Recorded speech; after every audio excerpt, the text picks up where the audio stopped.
ನಮಸ್ಕಾರ ವೀಕ್ಷಕರೇ, ಪಿಟಿವಿ ನ್ಯೂಸ್ ಕನ್ನಡಕ್ಕೆ ಸ್ವಾಗತ.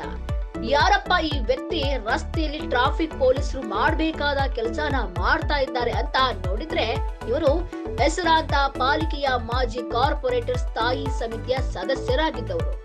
ಇವರಿಗೆ ಇರುವ ಈ ಸಾಮಾನ್ಯ ಕಾಳಜಿ ಜನರಿಗೆ ಇಲ್ಲದೆ ಹೋಯ್ತಾ? ಅಯ್ಯೋ ಶಿವನೇ, ಪಾಪ ಇವರು ಗಂಟೆಗಟ್ಟಲೆ ಮಾರ್ತಹಳ್ಳಿಯ ತುಳಸಿ ಥಿಯೇಟರ್ ಮುಂಭಾಗದಲ್ಲಿ ಆಗಿದ್ದ ಟ್ರಾಫಿಕ್ ದಟ್ಟಣೆಯನ್ನ ನಿಯಂತ್ರಿಸಲು ಮುಂದಾಗಿದ್ದಾರೆ. ಇವರ ಈ ಸರಳತೆಗೆ ಏನ್ ಹೇಳಿದ್ರು ಕಮ್ಮಿನೇ.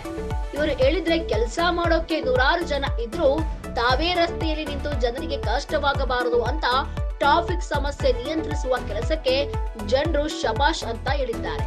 ಹಾಗಿದ್ರೆ ಬನ್ನಿ ಈ ವಿಡಿಯೋನ ನೋಡ್ಕೊಂಡು ಬರೋಣ.